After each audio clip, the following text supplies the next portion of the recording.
Good evening, everyone. A very warm welcome to all of you to this special session on Integrated Business Solution paper organized by Board of Studies Academic. Today's case is about Welcome Melody Private Limited, a joint venture between Indian conglomerate WIL and US retail giant Melody and Corporation, with Melody holding 75%. WMPL launched its first supermarket in Mumbai and positioned itself as a value driven retailer. To create customer experience, WMPL purchased POS software including legal and consultancy costs, and part payment was deferred, raising India's considerations on capitalization and discounting future payments.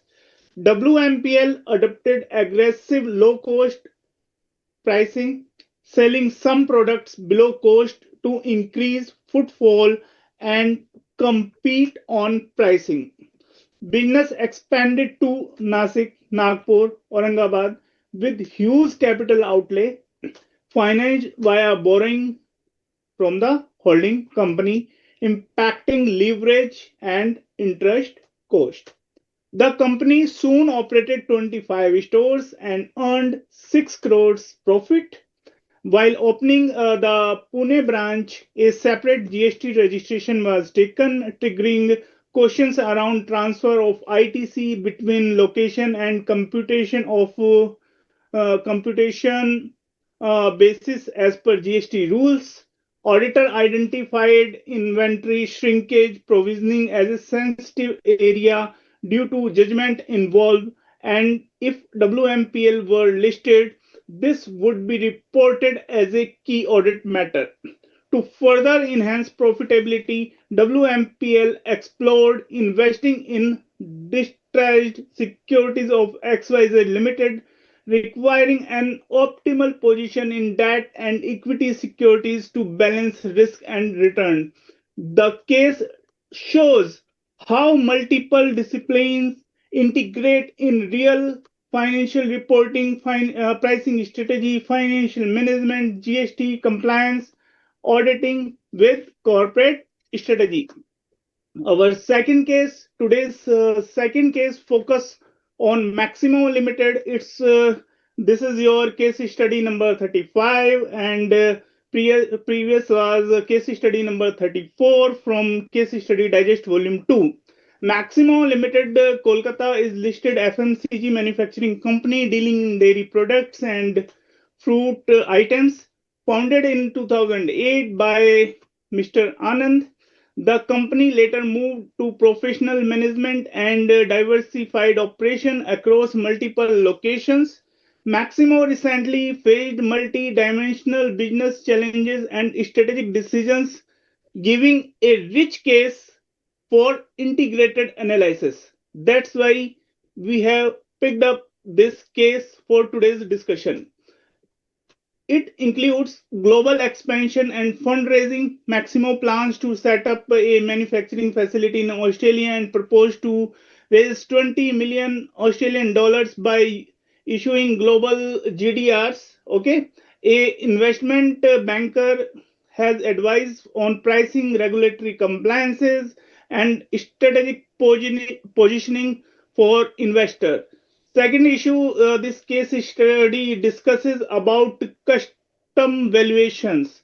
Okay, the company imported machinery from the USA post negotiation price revision, requiring correct computation of custom duty considering CIF value, exchange rate, and BCG rate.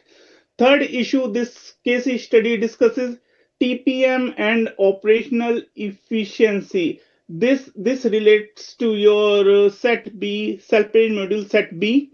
Okay, it's 100% subsidy, high quality, limited manufacturers packaging containers. The shift data allows assessment of TPM and OEE framework. Okay, and third important issue, this case study discusses about shareholders petition.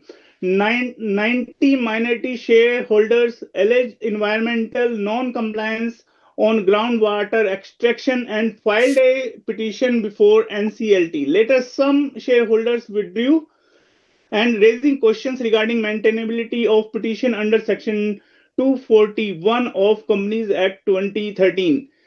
And next issue, this case study considers financial reporting and Ind AS compliance. The statutory auditor flagged that the financial statement for 2023, 24, and 24-25 are non-compliant with Ind AS, involving incorrect disclosure, retrospective accounting policy changes, and absence of CFO. Similarly, this case study also includes GST non-compliance, further promotion of short span private limited by the promoter family and its admission to corporate insolvency resolution process. Overall, together, these cases integrate regulatory, ethical, financial, strategic perspective, reflecting the multidisciplinary nature of IBS paper. Okay, think think about the last time you have read the business newspaper or news headline, something about Indigo's operations, Tata Motors launching new EV, Zomato buying Blinkit, etc. Did you think of it as a strategic case, a costing problem, or a tax planning exercise? In the real world, it's a never one subject. That's exactly why the IBS paper exists. It doesn't ask you to be just an accountant or a strategist. It asks you to think like a business leader who understands finance, operations, compliance, and risk, everything all together. In the business world, companies don't face subject wise problems, they face integrated multidisciplinary challenges. That's why IBS paper doesn't ask you to isolated questions. It puts you in the role of finance director, CEO, CFOs, or and now CVO. We are privileged to have CA Anshul Agarwal from V. Singhi and Associates, a highly respected chartered accountant. He has graciously accepted our invitation to share his expertise.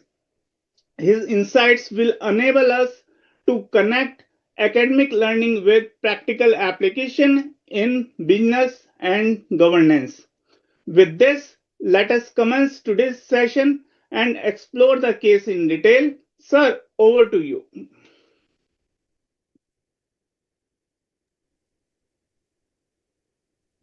Thank you, Deepakji, for setting the right background and my introduction. I hope I'm quite audible to everyone, each and every one of you. Yes, Good sir. evening, dear brothers and sisters. I hope many of the students joining this session are about to appear exams in the month of January 2026 as well. Yes? Yes, sir. Yes. So, do I move to the case study number 35? May I ask our students that whether our students were able to read this case number 35? Go through it once.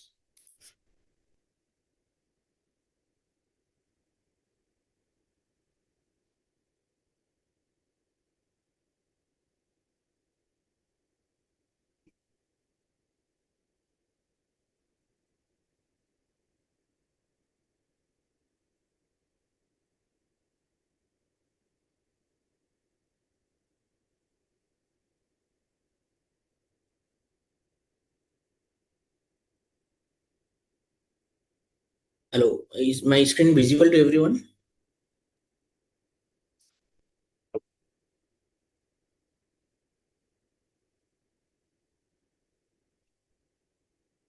Yes, sir. Yes.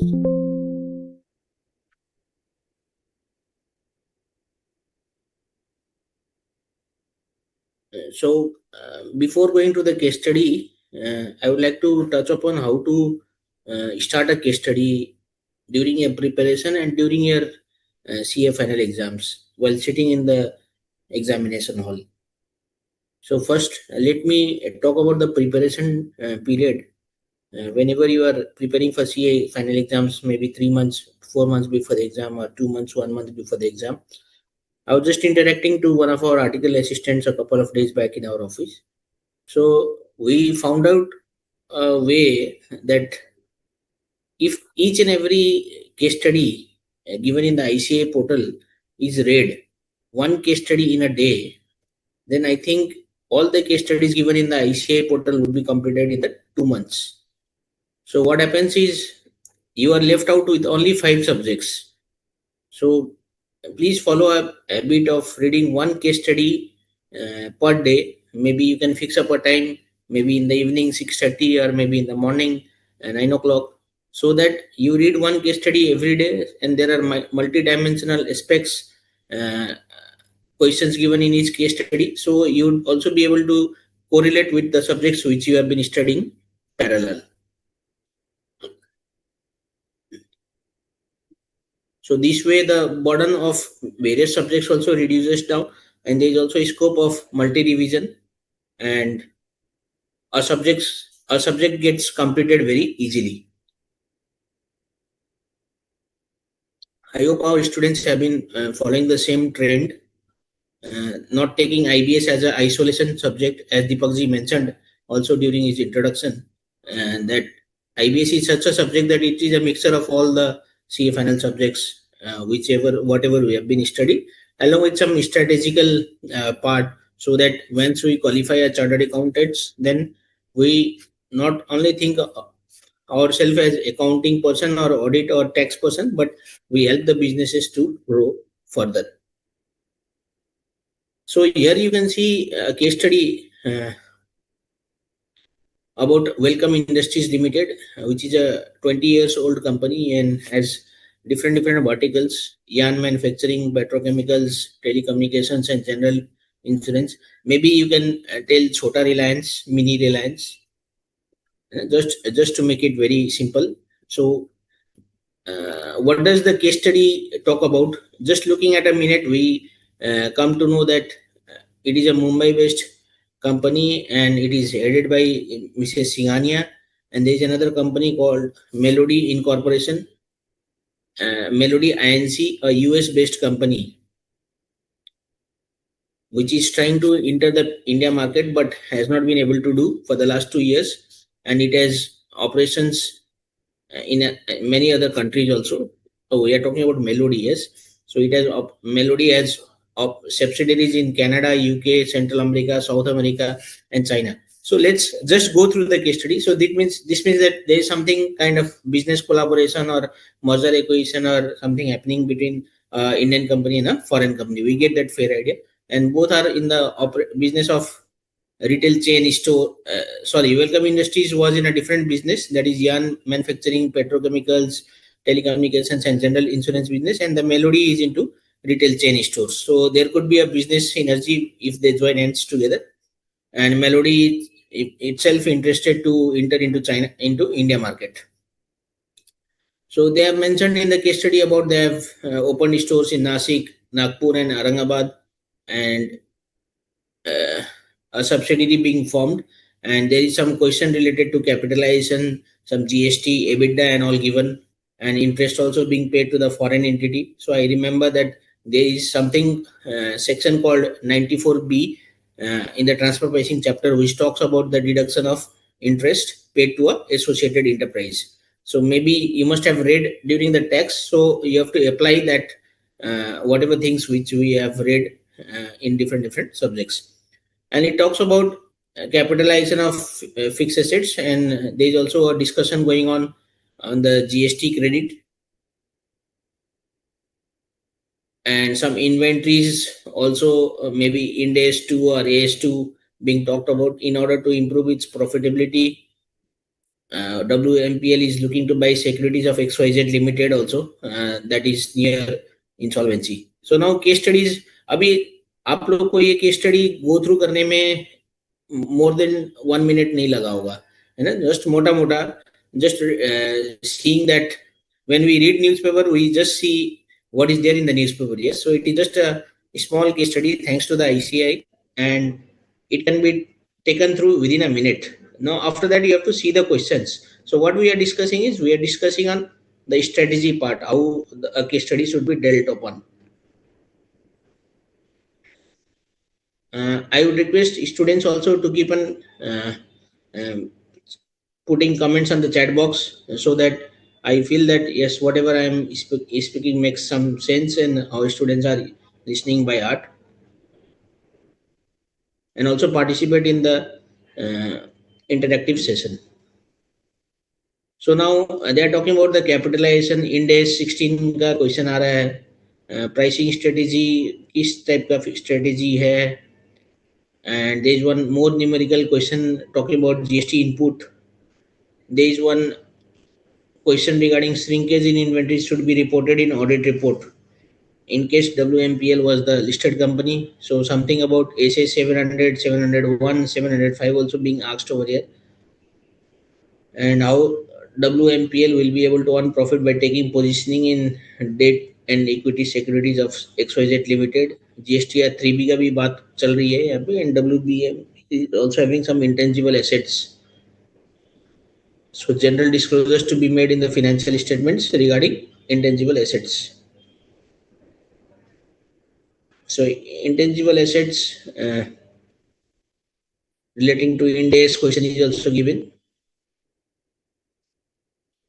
So now we know overall on what is the question case study revolving on, and what is the answer questions the ICI is asking. So ICI is majorly asking about Ind AS 16, something on the strategy part, and then again on the GST, and then about audit report reporting, and again GST, and about Ind AS, which talks on intangible assets.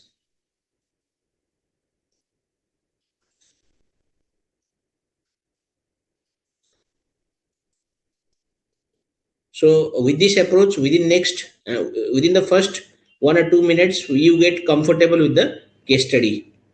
Do you believe this approach could be helpful? Instead of going one by one throughout the case study, I think this approach would be quite helpful. Correct? So now let's see what is the case study all about.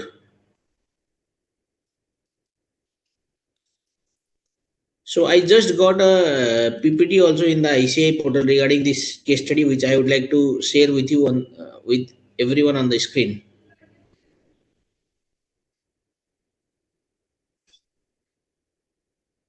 So the case study is on Welcome Industries Limited. So Welcome Industries Limited was established 20 years back, headquartered in Mumbai, diversified presence across multiple industries, that is petrochemicals, yarn manufacturing, telecommunications, and general insurance business. And the company is headed by Mrs. Singhania, who is a sharp businesswoman and is a firm believer in core business fundamentals and strong ethical values. So there is another company that is a US based company known as Melody Inc., which has retail chain stores worldwide, trying to set up operations in India but has not been able to do for the last 2 years. So they have retail chain stores outside US as well, in Canada, UK, Central America, South America, and China, and they are quite successful also, as you can see in the case study. Now, considering Welcome India's pan India offices and operations, Melody decided to start a business with Welcome Industries. So Welcome Industries का already 4 business operations थे India में, and इसका pan India presence है. So Melody INC, after taking a strategic call, has already decided to set up a business with WIL. So how would the structure of a new company be? So this was about Welcome Industries, C4 business, hydrocar, petrochemicals, communications, general insurance, and yarn manufacturing.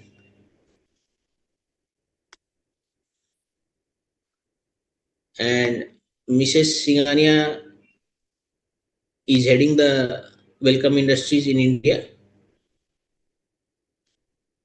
and Melody INC having a strong presence in US, Canada, UK, Central and South America, and it's a retail chain-based operator.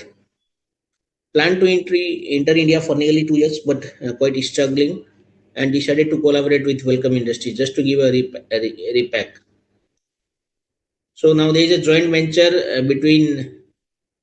I hope the students are able to see the presentation, correct?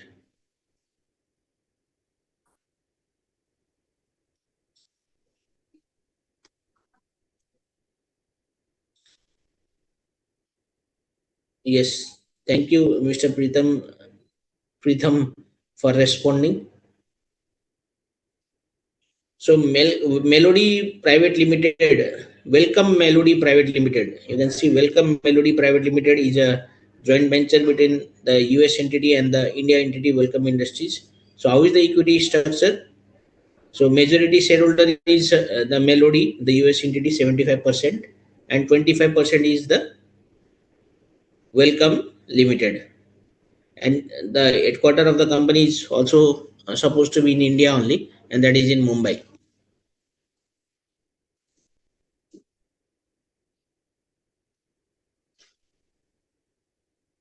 So Melody Private Limited, Welcome Melody Private Limited is formed by Melody INC as largest shareholder having 75% stake and balance 25% by Welcome Industries Limited.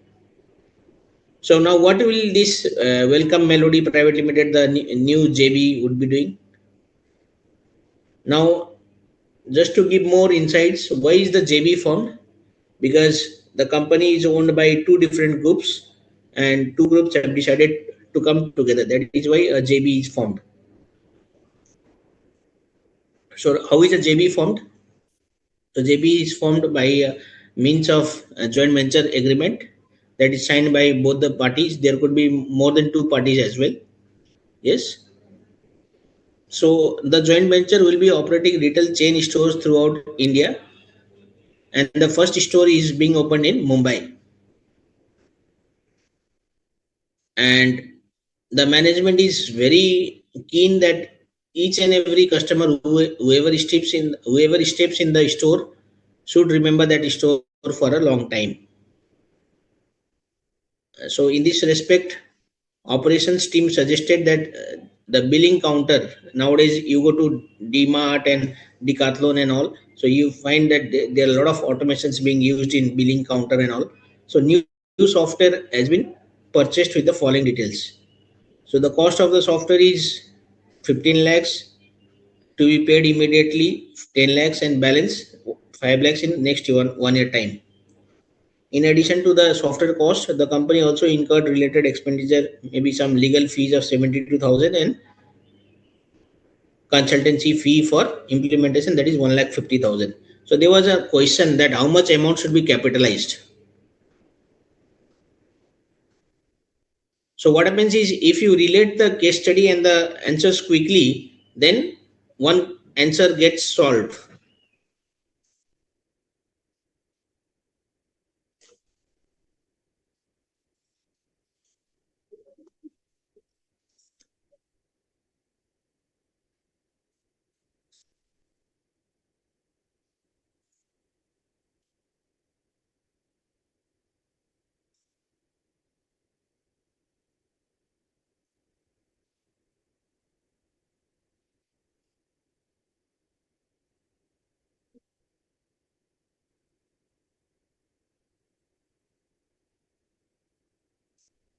So someone has already mentioned the answer, but let us see.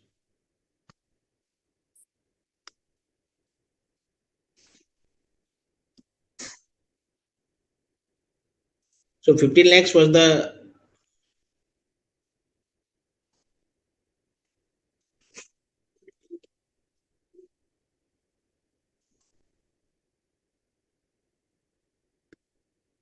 cost of the software to be paid in two parts, and there is a legal fee of 72,000 and a consultancy fee for implementation.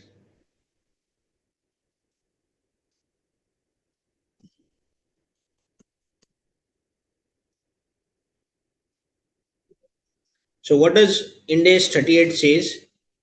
Now let us see at the answer also. An intangible asset should be measured initially at cost. And what does cost means? Cost means purchase price, including import duties if the credit is not being available. After reducing the discounts and rebates, and any directly attributable cost of preparing the asset for its intended use. So since there is a deferred payment involved, so at that time now what we do is we bring that 5 lakhs which is to be paid after 1 year to its present value. Yes, since we are following the Ind AS methodology, and the legal fees, since it is purely uh, involved with the purchase of software, the legal fees also has to be capitalized, and the consultancy fees for implementation also has to be capitalized, since it is directly related to. Otherwise, if we are not incurred legal fees and the consultancy fees for implementation, the software could not have been implemented. Now what we do in the next year is the balance amount of 45,000, we book it as finance cost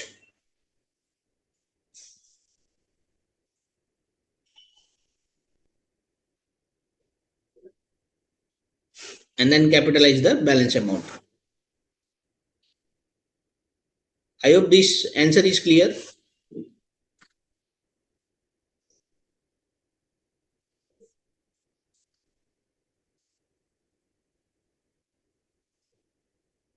Now let's again go back to the case study.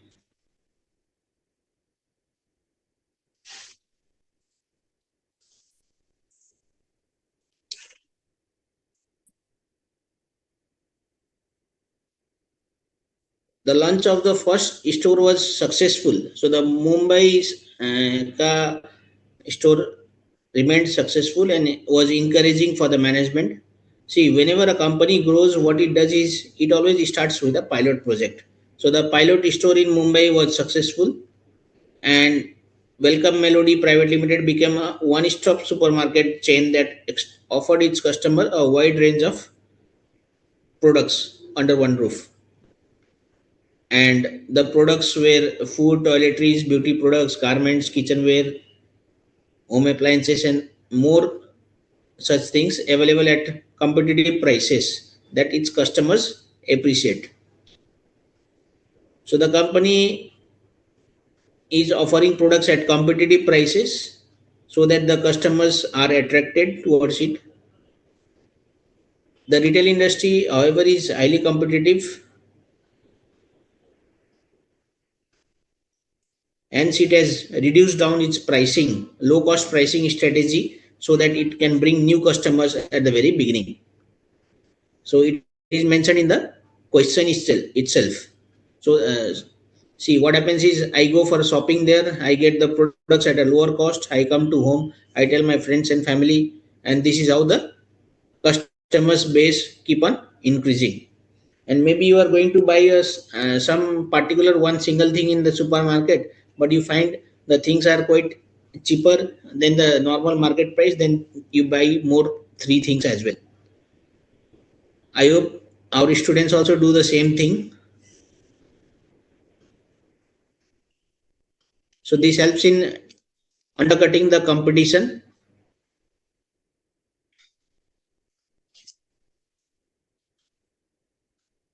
So now after this encouragement, the Welcome Melody Private Limited wants to grow and open three new stores in Maharashtra itself. And where are those places? Nasik, Nagpur, and Aurangabad. And the management decided that Welcome Melody, the joint venture will buy all the immovable properties so that no rent expenditure will be incurred. And since the capital expenditure is quite huge, the Welcome Melody Private Limited has decided to borrow some funds from borrowings from its holding company that is in US. So now what does it do is उसने 35 करोड़ का loan लिया है at the rate of interest rate of 8% per annum. Now Welcome Melody has opened 25 stores, not only 3 but 25 stores throughout India, and earned net profit before tax of 6 crores for 24-25, and EBITDA was 9 crores, and hence the interest paid to Melody was 2.8 cr.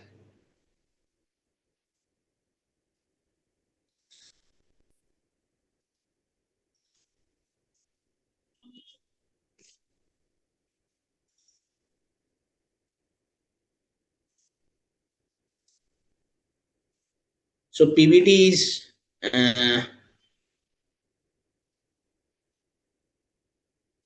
EBITDA is 9 cr, profit after tax is 4.5 cr. That means the PBT is 6 crores.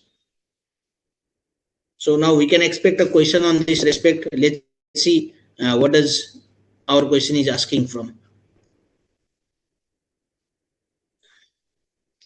The question is not asking anything from the transfer pricing perspective, I think, but there could be a transfer pricing question over here. Correct? Can someone link this paragraph with section 94B of the transfer pricing?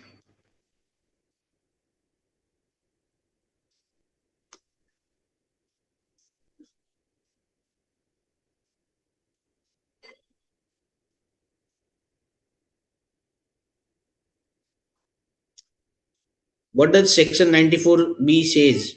Can anyone please put down in the chat box?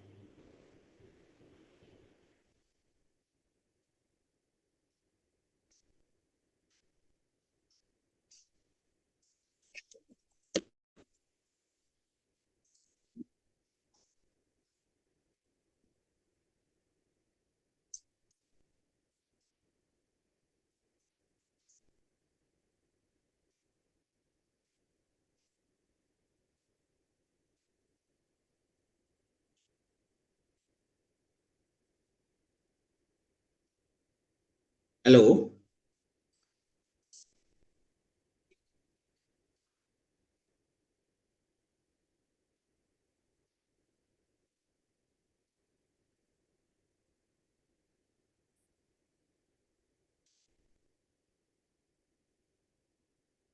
So 94B says that if there is any borrowing from an associated enterprise having outside India, then interest deduction is capped at 30% of EBITDA. Since the EBITDA is 9 CR here, and the interest deduction would be allowed only to the extent of 2.7 CR, and 10 lakhs would be disallowed. Does anyone remember in the transfer pricing chapter?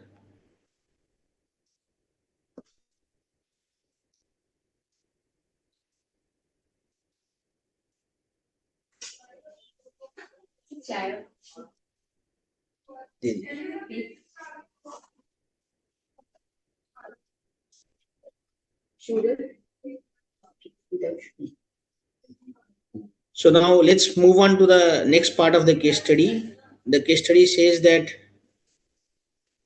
Welcome Melody has decided to open a new store in Pune in April 2025. Land was purchased and establishment work was completed, and GST registration was taken in April 2025.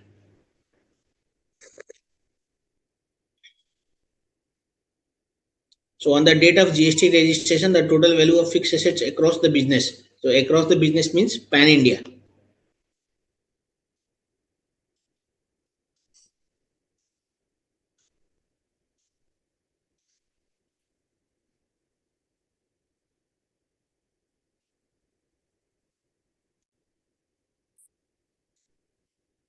400 CR, with Pune accounting for 22 crores. So the total fixed assets across India was 400 CR and Pune accounts to be 22 crores. Similarly, the value of current assets was 500 crore and with 50 crore pertaining to the Pune store.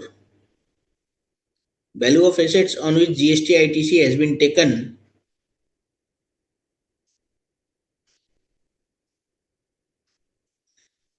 out of fixed assets and current assets reported above was 160 crores at the entity level, with Pune accounting for 40 crores. Additionally, the unutilized GST was 25 crores for the entire business, whereas 2 crore related to the Pune store. Now, let me put this in a document so that we are able to solve the case study. What happens is when we write in the bullet form, then we are able to visualize things much more better. I hope the case study is available with everyone on the screen on their respective mobile or laptops also.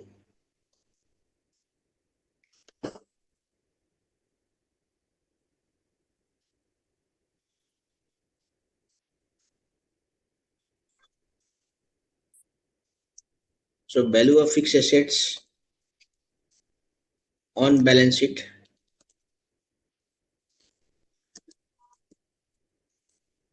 400 crores.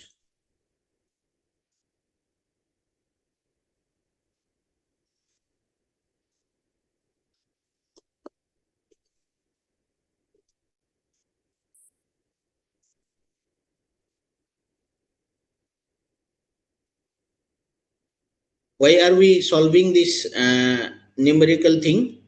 Because there is something question related to GST.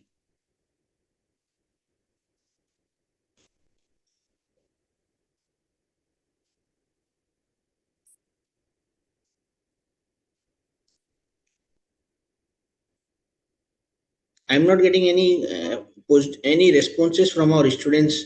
Whether our students are listening,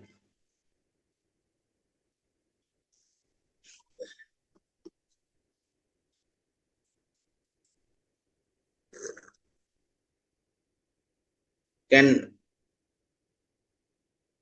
yes, thank you, Akanksha, for responding.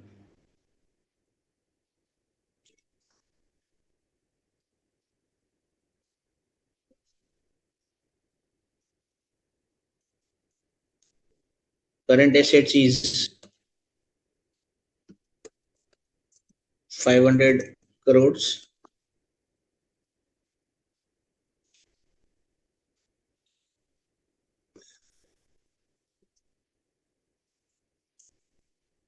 Pune current assets is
so. This is the summary of the paragraph. Now, what does management says is management estimates that the new store at Pune will achieve good sales, and accordingly it was decided to transfer some part of GST credit outstanding in credit and electron ACL of Mumbai to ACL of separate Pune registration. Accounts department has drafted a letter stating that credit of 2.5 CR on the basis of ratio of current assets be transferred to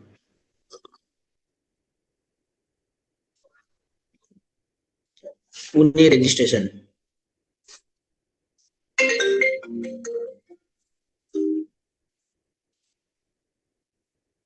Total current assets of WMPL is 500 CR,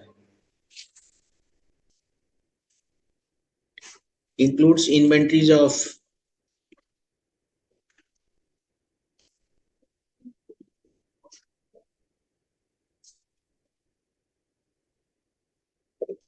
300 crores, and this carrying amount of inventory is after considering allowances for inventory syncages of rupees 14.5 crore. So this includes after inventory allowance.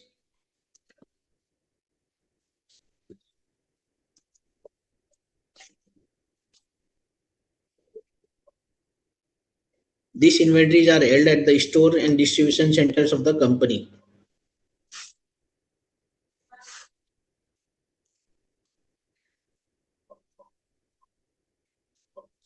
Allowance for inventory syncrage was a audit focus area since inventory counts were carried out at periodical intervals during the year, and further judgmental factors are also involved in identifying the amount of provision for syncages.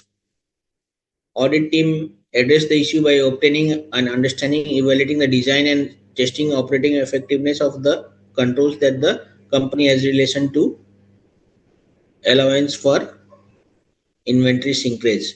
Now let's see what is the question asking us about.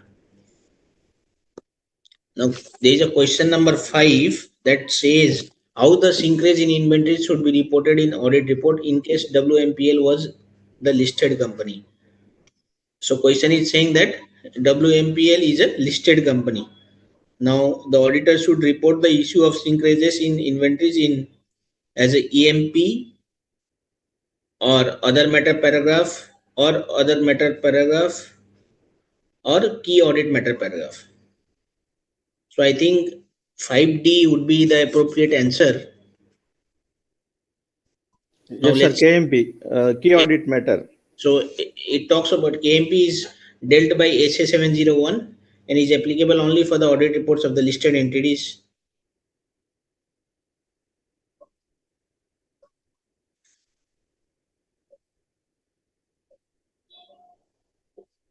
And since this is a quite significant matter, though allowances has already been provided and the audit team is also quite convinced, but it is important for the auditor of a listed company to highlight the matter in the key audit matter. So just giving more insights on key audit matter, you must be aware that key audit matter is not a substitute for qualification for EMP or a negative or unfavorable CARO reporting. Would it have been a qualification then it should be qualification only. ऐसा नहीं कर सकते कि qualification को हम लोग KMP में cover up करके बाहर निकल जाए. Hope students have understood. Now let's see question number 4B also. What will be your comments on the draft letter of accounts department stating that GST input credit of 2.5 crores be transferred to Pune registration?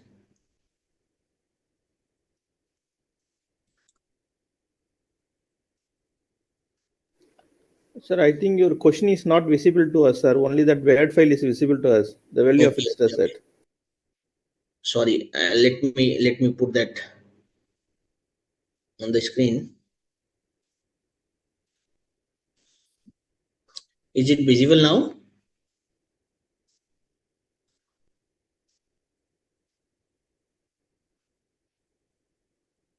Yes, sir. Visible now, sir. Yes. So Rule 41A of the GST rule says that the ITC can be transferred within a state. So Maharashtra, Mumbai is also within Maharashtra and Pune is also within Maharashtra. So within a state, a company having separate registrations can, for multiple places of business, can transfer their ITC from one place to another. And it is not necessary that the entire ITC has to be transferred. It can be transferred either entirely or either partly also. So now what is the formula? Formula is in the ratio of value of assets held by them at the time of registration. So this is quite important. Here the value of assets means the value of the entire assets of the business irrespective of whether ITC has been availed thereon or not. So the total asset of the business was 900 crores. How 900? Fixed assets was of 400 and 500 was of current assets.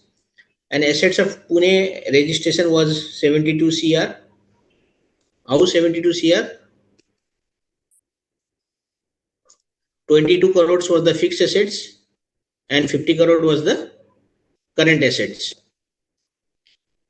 Correct? So 8% of the input credit can be transferred within a state. So here we are transferring from Mumbai to Pune.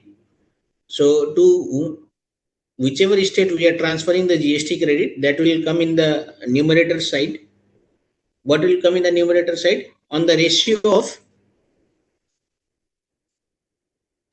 value of assets held by them at the time of registration. This is very, very important thing. The case study question is simple in the ICAI module. It could have been made more complicated by giving different sets of data.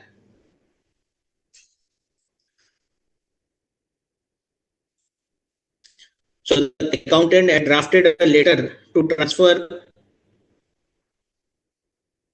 GST credit of 2.5 CR, but the question was asking us whether the 2.5 CR amount is correct or not. So as per the calculation, it is coming to be 2 crores. Now there are a couple of more MCQs. Let's talk about that. The pricing strategy adopted by Welcome Melody Private Limited is commonly referred to as what type of pricing practice?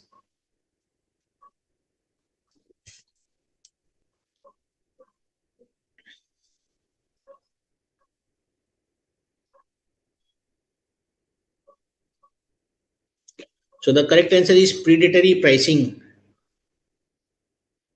So what was the Welcome Melody doing? The Welcome Melody was selling the goods at much more lower price, having a small profitability, so that it can attract more and more customers.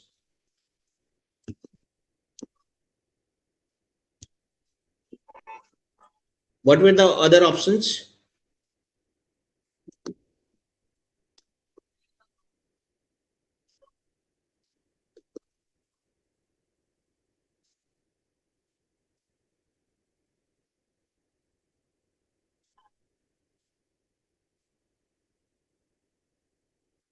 So why not lost leader pricing? Lost leader pricing is not the correct answer because it was not selling the products at a loss.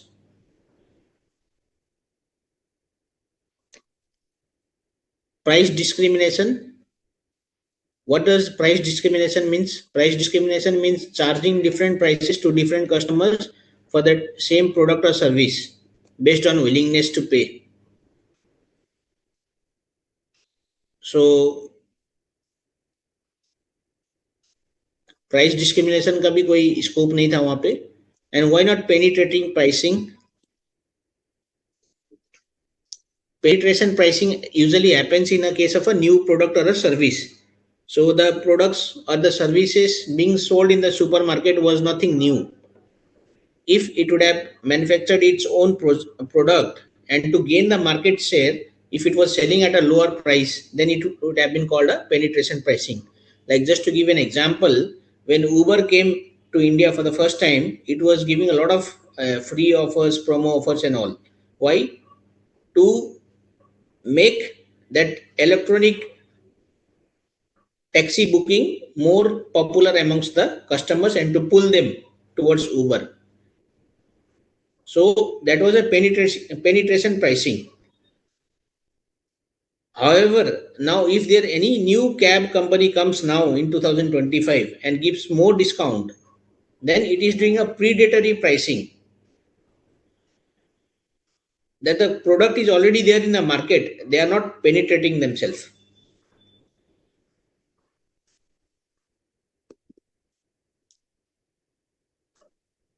Now we move on to the next part of the case study, because the see what the question is talking about. What strategies should be followed by WMPL management to ensure that proposed investment in securities of XYZ Limited is profitable? So what is XYZ Limited? Let's see. So the Welcome Melody Private Limited is looking to buy securities of XYZ Limited, which is near bankruptcy. When the proposal came up for discussion in the board meeting, they took a consultancy from a professional,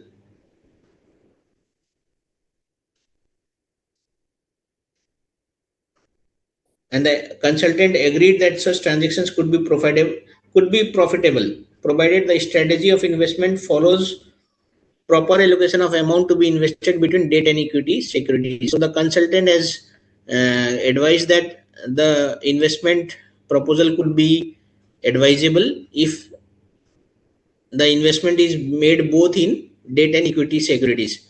So you can remember portfolio analysis chapter of your AFM.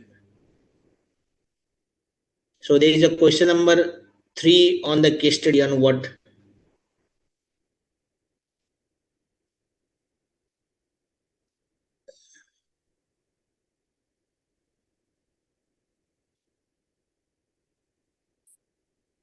So the correct answer is taking long position in debt and short position in the equity. So why short position in equity? Selling the equity now because they are available in the lower prices, and then buy when they are up.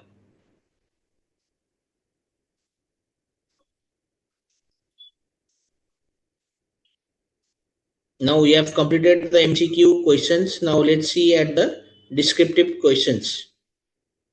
How WMPL will be able to earn profit by taking position in debt and equity securities of XYZ Limited?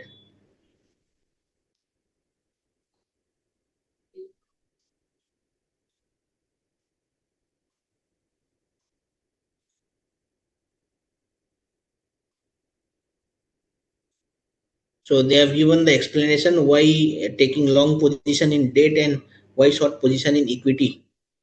So say suppose the company's position goes better, then the company has to pay the interest to the bondholders or the debentures holders,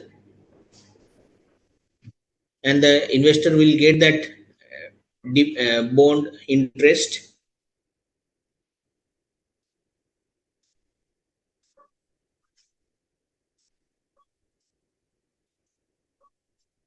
And if the company's position deteriorates, then he can make a profit by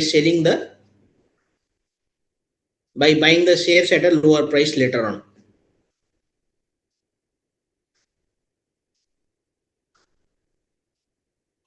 So we are we are assuming that the financial position of XYZ Limited would be improved in the due course. Now question number 7 talks about Accounts Department is filing GSTR 3B for the month of September 25, wherein the total taxable supplies reported are 50 crore with output GST liability of 6.25 crores. Input tax available in ECL is 7.5 crores and balance in electronic cash ledger is 75 lakhs. Whether WMPL is mandatorily required to utilize the balance in electronic cash ledger while paying GST liability for the month of September 2025. Now let's see. So our students must be aware of rule number 86B. Yes, sir. Whenever there is a sale more than 50 lakhs, 50 lakhs, that time we have to pay any one quarter or 1 month, at least 1%. For remaining period, we need not pay that. We can utilize the ITC. It is a minimum requirement of 86B. Yes, so rule 86B says that whenever the taxable value of any company exceeds 50 lakhs, the rule 86B is applicable to it. So rule 86B says that any amount available in the electronic credit ledger will be utilized only to the extent of 99%, and the balance 1% needs to be discharged from the electronic cash ledger.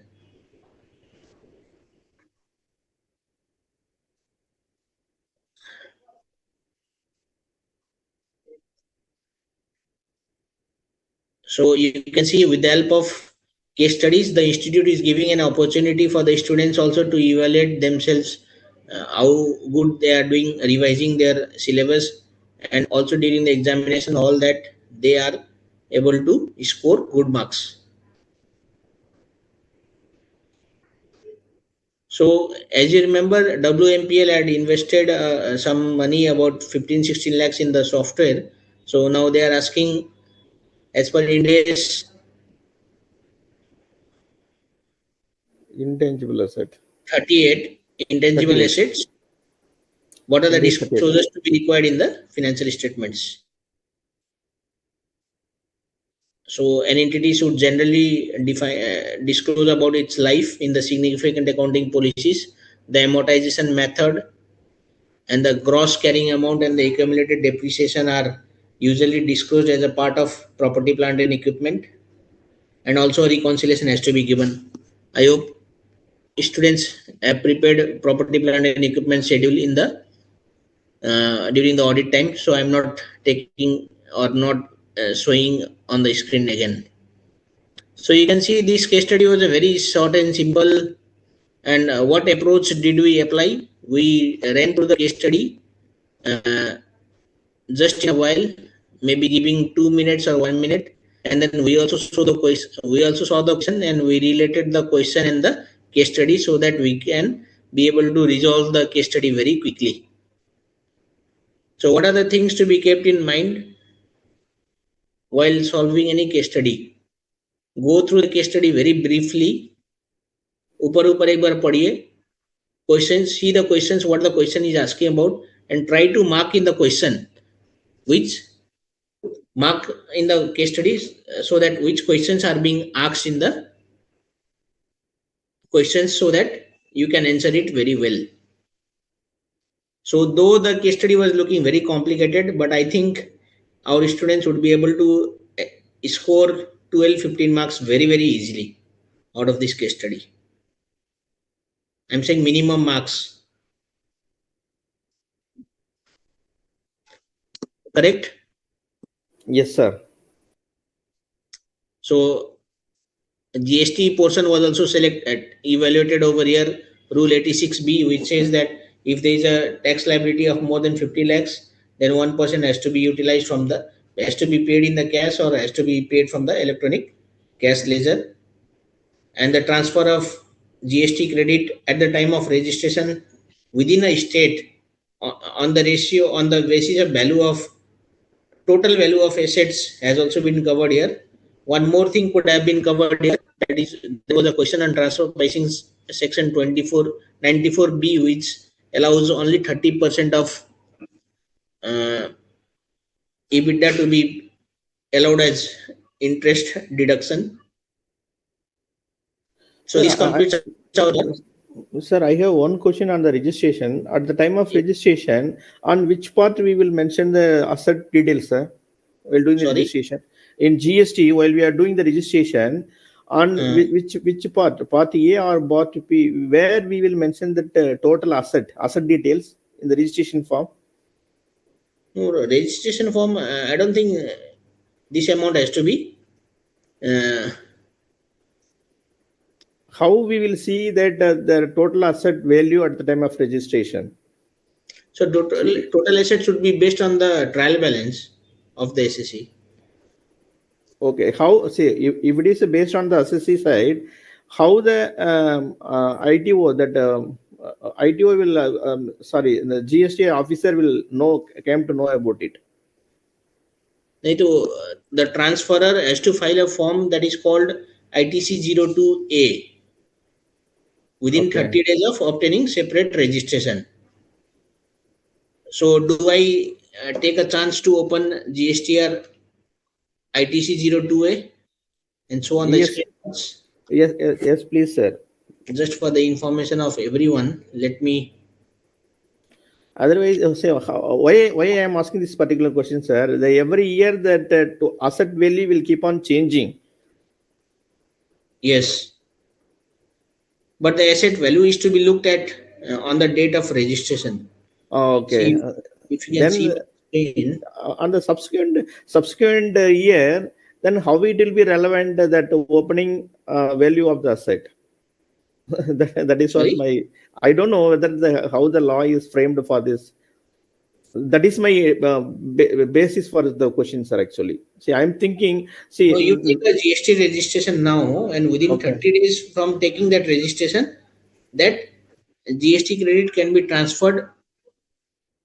You can see if a registered person who has obtained, I hope this screen is visible, yes? Yes, sir. Your screen is very much visible. Registered person who has obtained separate registration for multiple places of business in a single state or union territory and intends to transfer unutilized matched ITC line in the electronic credit ledger of an existing entity. The transferor entity to newly registered has to file form ITC02A on the GST portal within 30 days from obtaining such registration, and the transferring entity can accept or reject the same.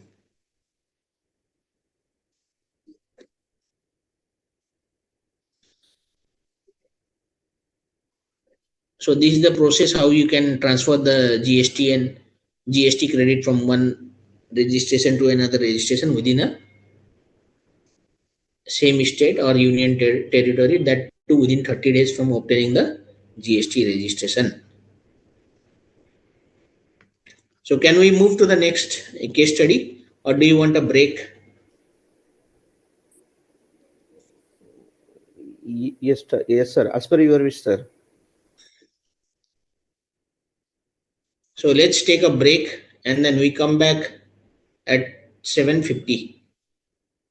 Okay, sir. Okay? Yes.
and I'll take case study number 34 on the 12th of December.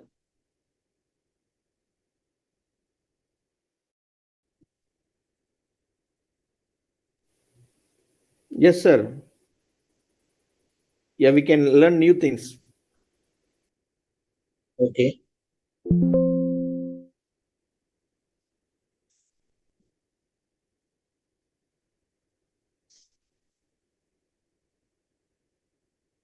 So is the SEBI website visible?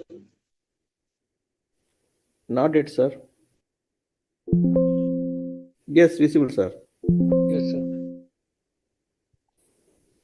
Yeah, if you go to the SEBI website, sebi.gov.in, so you'll find a section called filings, where you'll find public issues, and where you can find the offer document finally approved and filed with the ROC.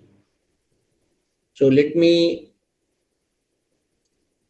take one prospectus that has been filed with the SEBI, and the public issue has come out. So let us take through the lens card so that every one of us can correlate. I'll take more through on the contents of what is the contents of the offer document instead of going company specific. Can you see the full screen, the lens card document? Yes, sir. Yeah.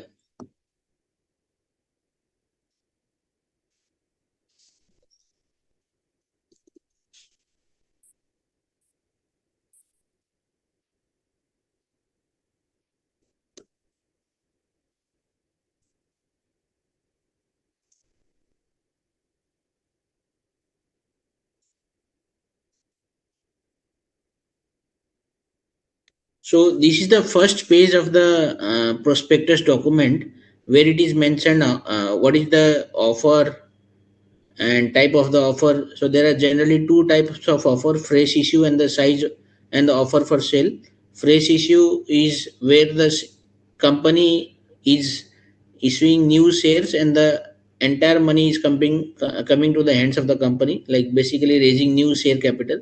Offer for sale refers to the sale of shares by the promoters in the market. So in that case, offer for sale, the money does not come to the company, but it goes to the existing or the old shareholders. So lens card issue was both a mix of fresh issue and the offers for sale. So this is the table of contents for any prospectus document. So this is the uniform table of contents. Each and every prospectus has to have the same document. Okay. So let's go through the financial information first, or let me take you through the risk factors. So what does these risk factors mean? Risk factors,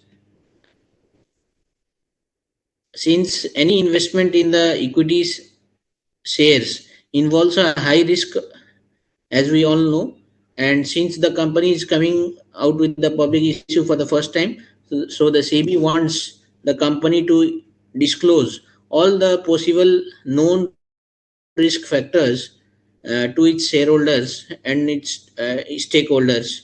And there are two kind of risk factors that we can see. One is internal risk factors and the external risk factors. And even the top 10 risk factors are to be published in the newspaper before the IPO. And the risk factors which are to be published also has to be in a chronological order. That means the more it is riskier, the more it is to be disclosed first, so that the shareholders get full attention to those risk factors. And in many of our SEBI filings, we have seen that even the SEBI gives the instruction to the merchant banker and the company to shift those risk factors from the top to bottom, or from bottom to top, so that the shareholders are correctly informed about what decision they are taking, what risk they are taking. Okay. So now if we go through some of the important risk factors, so Lenskart has mentioned, the company has mentioned that the uh,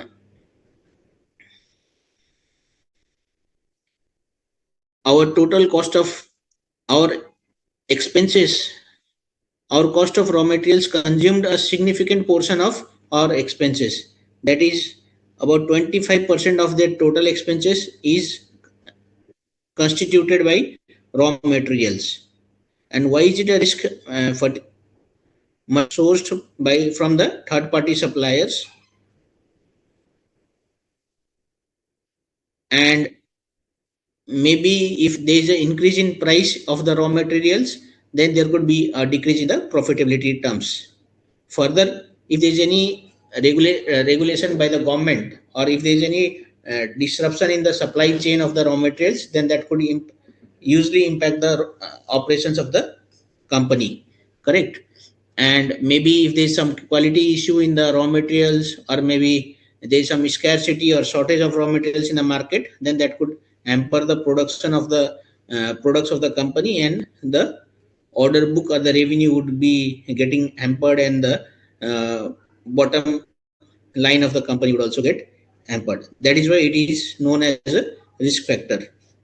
The second risk factor which they have mentioned is they have mentioned that we manufacture some of our frames and import some of our raw materials from the China,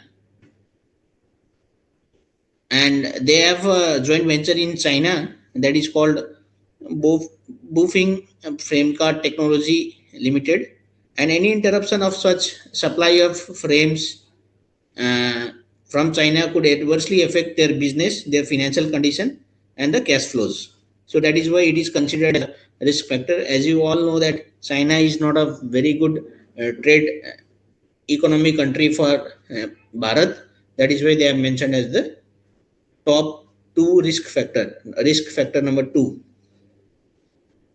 Risk factor number three is any inability to maintain capacity utilization at manufacturing facilities could affect the business operations of the company. So at present,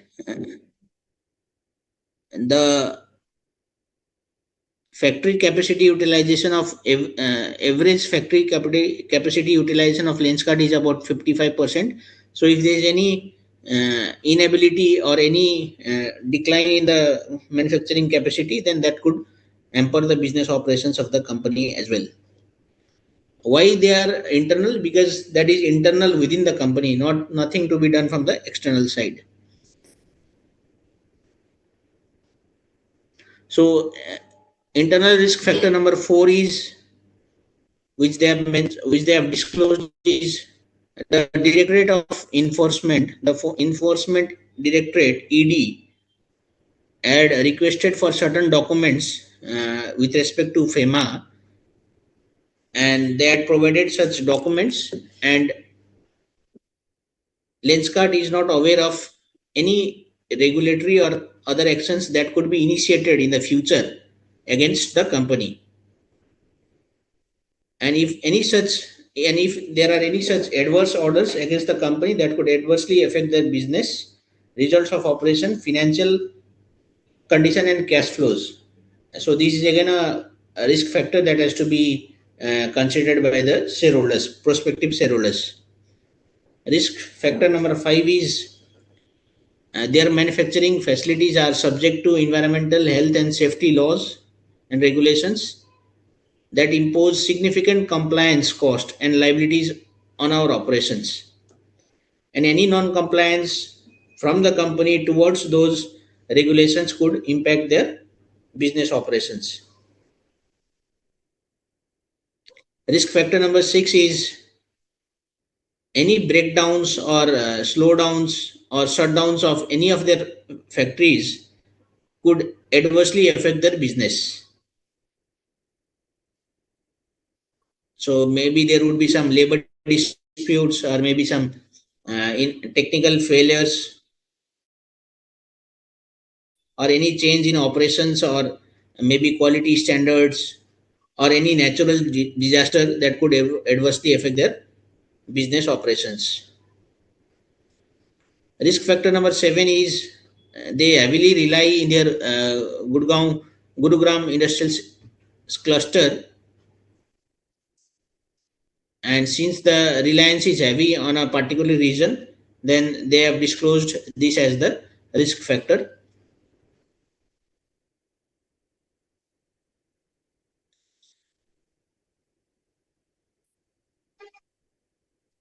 So there could be some production issues or maybe labor, technology, infrastructure within a single geography. So that is why the companies always try to diversify their risk also by having different manufacturing facilities in different places. Risk factor number 8, they have entered into a memorandum of understanding with the government of Telangana to set up a greenfield manufacturing facility in Hyderabad. And there could be some delays in planning, uh, and any delay in planning, construction and commercialization of the proposed manufacturing facility could adversely affect their business operations and financial condition. So there could be delay. It is not necessary that there would be delay, but there could be some delays that would adversely affect their uh, business. So risk factor number 9 is the location, size and performance of retail store network is also critical to success of their business. So there could be some issues in the retail chain store, maybe some new regulations coming up, or maybe there could be some rent issues, or maybe they are not owned by the company itself. So since the every product manufactured by Lenskart is being sold through the retail chain, so it is a huge risk factor for the company. So this way, there are a lot of risk factors which every company has to disclose, and the SEBI thoroughly scrutinizes it. So there are another set of risk factors there that are known as external risk factors, like risk related to India. If anything happens in India in terms of geography, or maybe in terms of any epidemics, pandemics, or climate issue, or any scarcity of credit facilities in India, or maybe the GDP of the India goes totally upside down, or any volatility in the trading activity, or any changes in the fiscal policy, or maybe any logistical and communication challenges, or any instability in the financial market to adversely affect the business operations of the Lenskart. So another external risk factor is fluctuation in the exchange rate between the India rupee and the foreign currency. So if there is any unfavorable fluctuation in the exchange rates of the foreign currency, that could also affect the operations of the Lenskart. And if there is any downgrade in the India's sovereign debt ratings, so it is talking about not the company's ratings, but it is talking about the India ratings on a global basis. And that could adversely affect the business of the entity. It talks about also inflation. Inflation, if it continues to rise in India, then increased cost may also result in decline of the profits.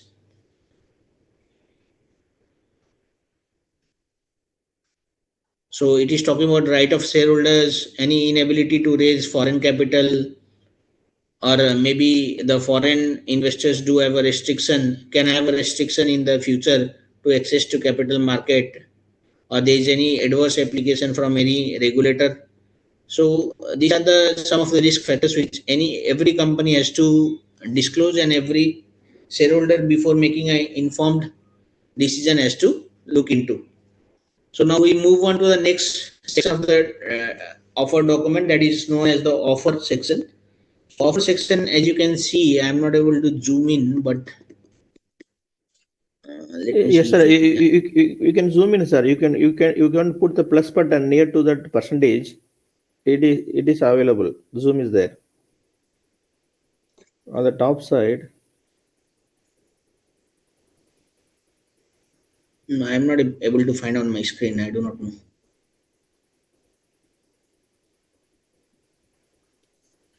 Sir, first you come out of the full screen, sir. Then you can see that.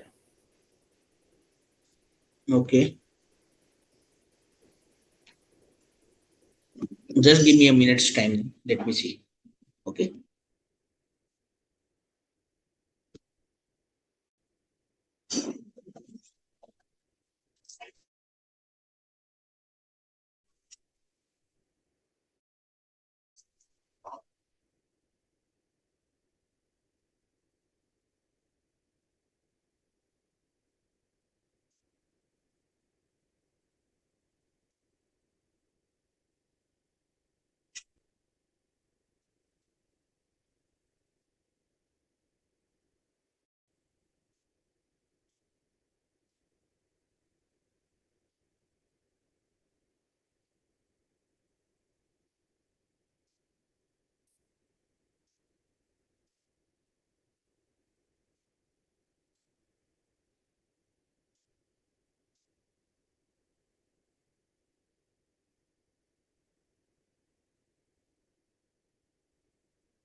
Are you able to see the screen? Not now, sir.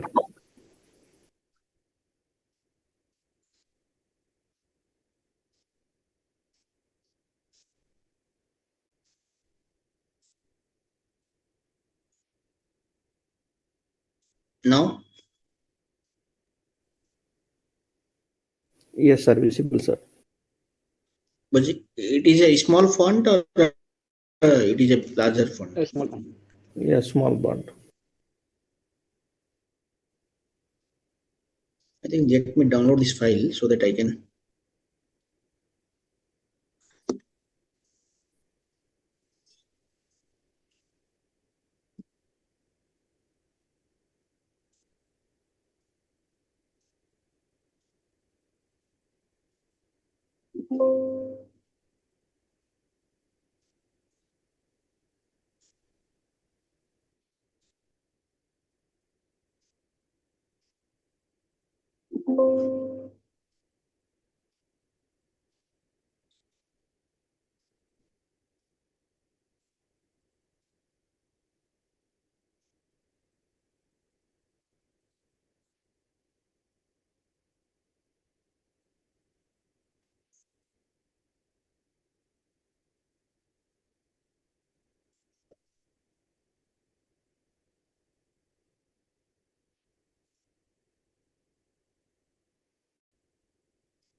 You can.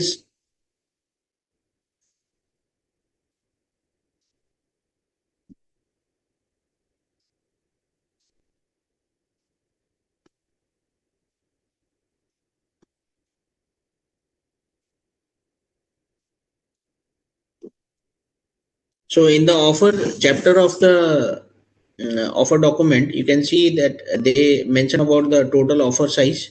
One is fresh issue and divided, and then offer for sale, and there is also employment reservation portion.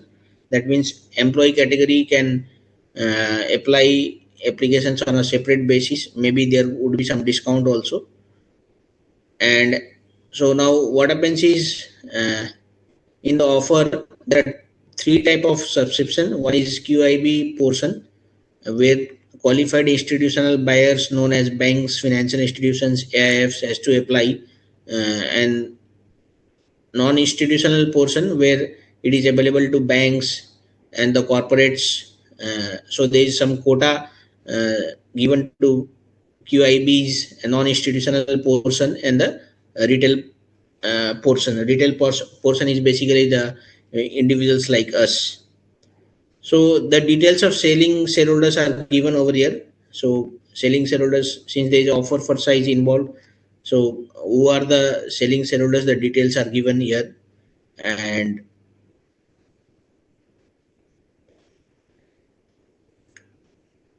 after that you can see the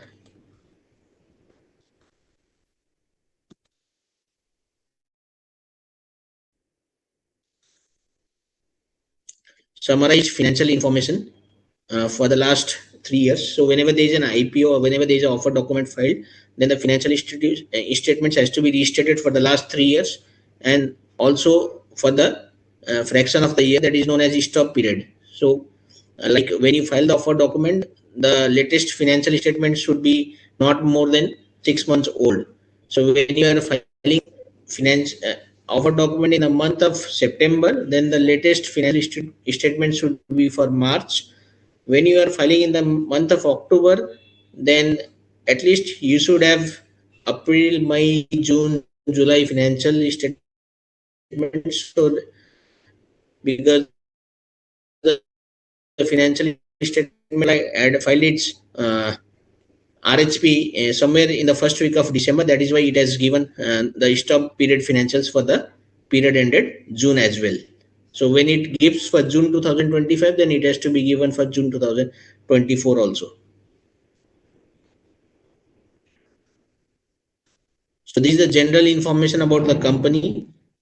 So as we move forward, then they have to disclose every details about the BRLMs. BRLMs is book running lead managers. What are their roles and responsibilities? Who is the monitoring agency? What is the credit rating agents? Credit rating for the offers for the equity shares, who are the self-certified syndicate banks, registered bankers, experts to the offer. So you can see experts to the offer are usually the auditors. There is one another CFO also who is the expert to the offer, that is called independent chartered accountant, who does the verification of all the financial parameters disclosed in this offer document. They also provide tick and tie exercise. That this means that every number disclosed in this or reported in this prospectus is certified by a chartered accountant. And there is also a company secretary may be involved, who could be the expert that they are verifying certain documents and all. There could be architects and consultants. There could be some engineers also who work as expert to the offer document.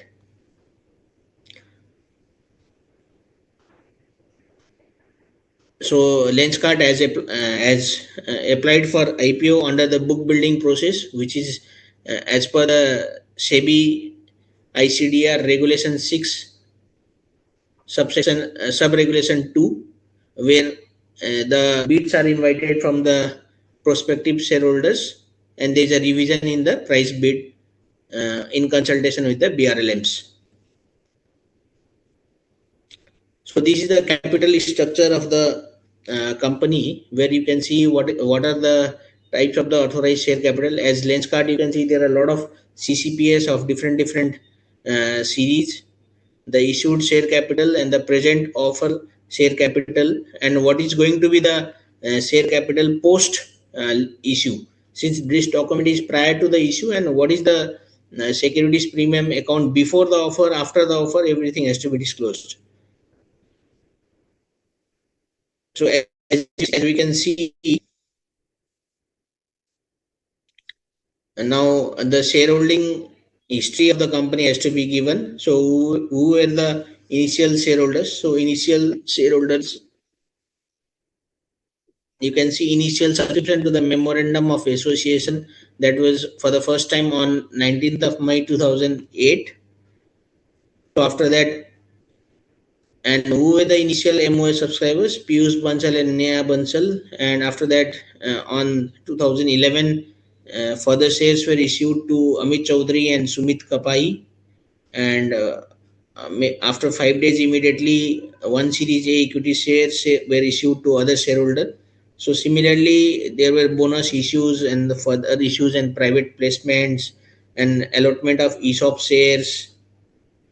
So everything, the background, the entire background history of the share capital has to be given here. So there are a lot of issues of CCPS and they were being converted into equity shares. So entire history you can see here.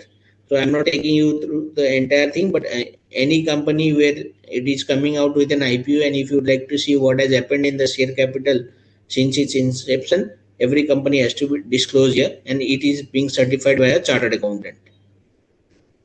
So that is why the role of a chartered accountant in an IPO engagement is very, very necessary, very, very important as well. So that was for the equity shares, and this is separately given for the preference shares. You can see a lot of tranches of preferences shares were issued to different investors, and they were also converted into equity shares. Like you can see in a negative number. So that means the shares were the CCPS were being converted into equity shares. And what does the data include? The data includes at what price they were issued, what was the conversion ratio, and all everything.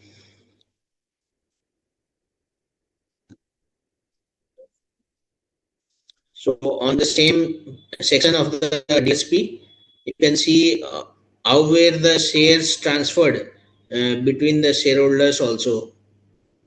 So name of the transferor, name of the transferee, all details have been given here.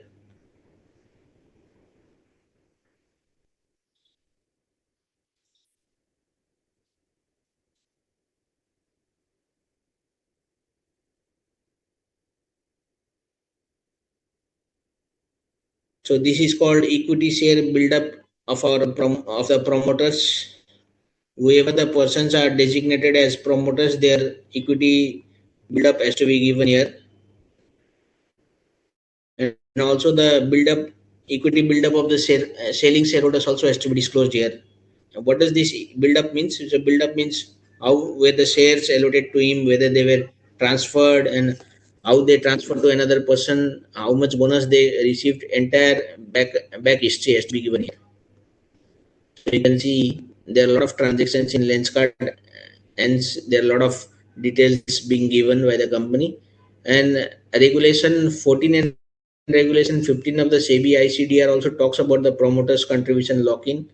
So depending on the objects of the offer, the shareholders are locked in from 6 months to 36 months, so that there are different criteria. So on what criteria is the shares being locked in, that has to be given here as per the regulation 14 and regulation 15 of the CBI CDR. So the shareholding pattern of the company as on the date of the offer document has to be given. Shareholding of directors, KMPs and senior management personnel also has to be given. And entire details about the ESOP plan also has to be given. So they have disclosed the details here. Now we come on to the different section of the offer, that is called objects of the offer. So what do you mean by objects of the offer? So whenever there is a fresh issue of equity shares, then there is a lot of money coming to the company. So what is the money the company is going to do? So that has to be that information has to be given to the SEBI and the shareholders before the issue. So Lenskart is raising, getting a gross proceeds of the fresh issue amounting to rupees 21,500 million, and the offer related expenses is estimated to be at 693 million, and hence the money coming is around 20,800 million. So what are they going to do is they have mentioned about the requirement of funds, that they are a technology driven eyewear company, and through technology they have to develop. They are leading the research and development initiatives in the company. So their company has also been trusted a consumer brand across the India and also outside India. So they are likely to do capital expenditure, and so that is why the details are given here. Capital expenditure also has been divided on how much would be towards the new cocoa stores, how much would be towards the lease, rent, and license agreement for cocoa stores, how much amount would be invested in technology and cloud infrastructure, how much amount would be incurred in brand marketing and business promotion expenses, and unidentified inorganic acquisitions, how much would be the amount invested for the acquisitions and all. So and they have to give the timeline also, like by financial year 26 they are going to deploy this much funds, 27 is this much, 28 is this much, so that the shareholders are getting a clarity. So while we talk about the objects, they have to give a detailed explanation that why is the capital expenditure being done and what would be the benefit out of those capital expenditure and all. You can read in much details over there. So my objective was just to take you through so that you people are aware of, uh, as a accountant we must be aware of all this IPO happening, and there's IPO tsunami going on in the Indian market right now. So the next section is about the basis for offer price. So basis for offer price, how is that price band been determined? So there are several qualitative factors and the quantitative factors. So some of the qualitative factors and the strengths which the company has disclosed is, they have a centralized supply chain and the automated manufacturing. They develop the in-house frame and the lens. They have customer focused product design capabilities. They have their own brand. They believe technology is the first approach to customer experience. They have a track record of financials. They have mentioned, now when we talk about quantitative factors, they have mentioned about their EPS, the PE ratio, the return on net worth for the last 3.5 years. What is the NAB of the share as on the date, as on the last balance sheet date. They also have to compare themselves with the listed industry peers.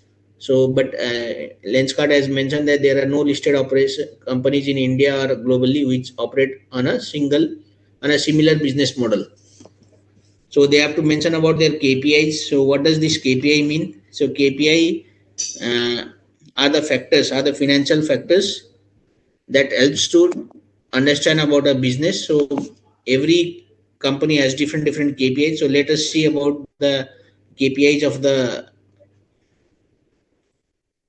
lens card. So KPIs are revenue from operations, India segment revenue, international segment revenue, revenue from operational growth, segment revenue, EBITDA, uh, margin from the business. So different segments have different levels of margin. So they have been reported as KPIs: net working capital, return on capital employed, total number of stores, total number of eyewears sold. In case of maybe hotel business, the total number of rooms or the total number of rooms sold on an average basis, or the occupancy ratio also could be the KPI factor.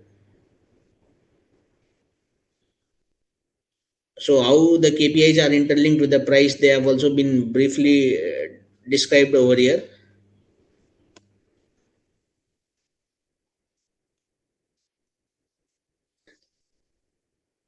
So this is a statement of special tax benefits that has to be given by the auditors, statutory auditors of the company, that what could be the possible tax benefits to the company under both direct tax and indirect tax laws.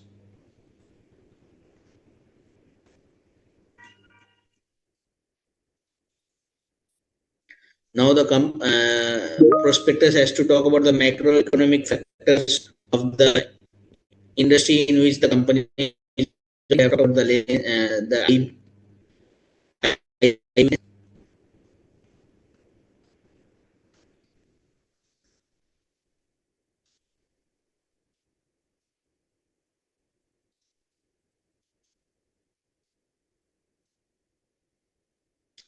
they have given their segment revenue, description, and all about the quality of their stores.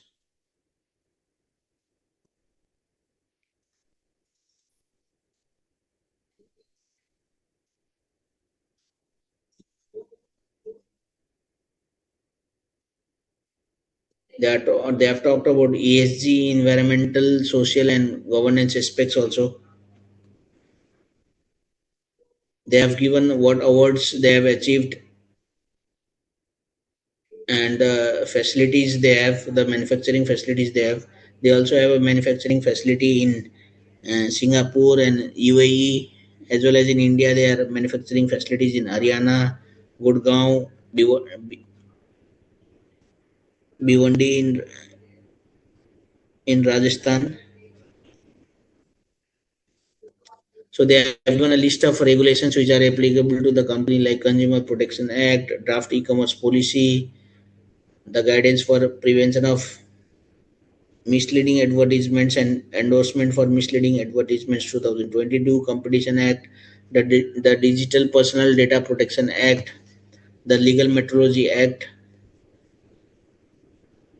Sale of Goods Act, Information Technology Act, Factories Act, the Water Prevention and Control of Pollution Act, different pollution laws which uh, they are applicable to, the FEMA Customs Act, the Trademarks Act, the Patents Act.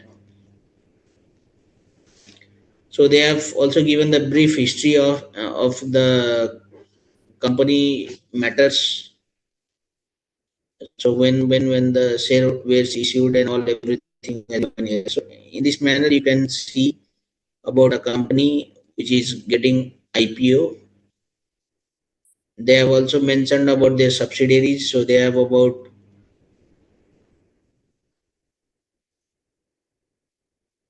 29 subsidiaries and two joint ventures and two associates as well. So they have disclosed about their management, the KMPs, Piyush Bansal, Neha Bansal, Amit Chaudhary, and likewise all the board of directors. They have given a brief profile also, and what of audit committee, and also they have given the organizational chart, management team.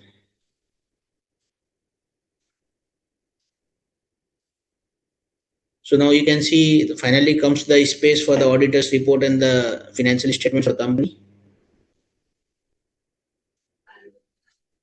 So how is it different from the audited financial accounts? So audited financial accounts are only for 2 periods, but these are for the last 3 financial years and the stub period and the comparative figures also. And this has to be validated by an examination report. So if there are any queries in the or if any student do have any queries on this DRHP documents, you can let me know. So P ratio, Sanjay, they have mentioned only the P ratios about the listed peers. They have not mentioned about the P ratio of the lens cut now. So they have mentioned that this P ratio would be computed after the listing. Very good question put up by Sanjay. So I'll put up the link of SEBI website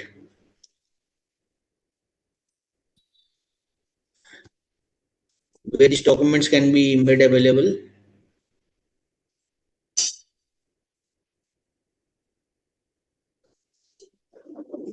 So maybe we can conclude this session. So if students do have any queries, please let me know uh, so that we can take it up.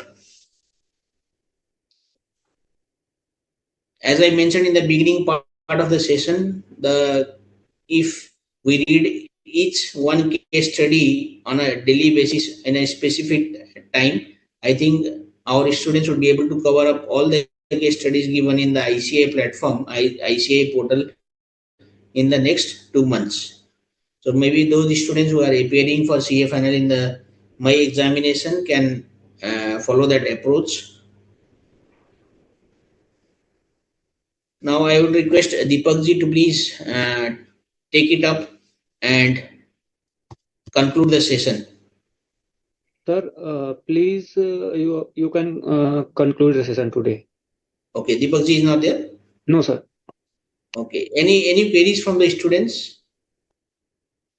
Sir, I have one question on the document classification, CCPS, CCNPS. I could understand CCPS means compulsory convertible preference shares. What is CCNPS means, sir? CCNPS, did you see in the lens card? Yes, in the lens card in the class of security.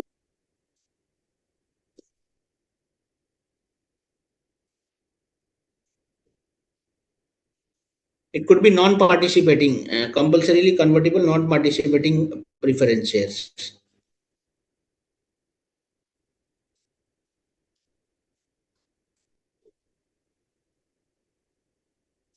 That must be non-participating.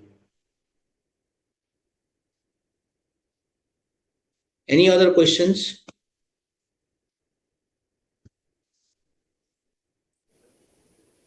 No, sir. So can we conclude for the day? Yes, I'll be back on the next week on 12th. 12th also I'm taking the session and we'll do the case study number 34. Thank you to the ICAI Board of Studies for having me, for inviting me here to interact with the CFNL students. Okay, sir. Thank you so much. You explained each the concept and everything, and you shown to us that the is really useful how it is really presented. It's actually enhanced the knowledge of it. Thank you so much, sir. Thank you. Thank you, Samir. Thank you.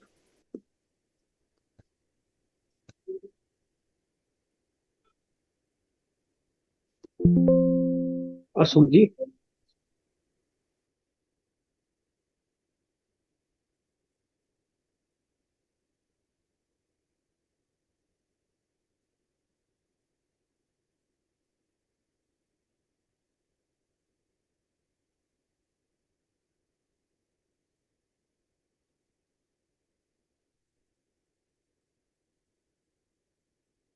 Yes, sir. Yes, sir.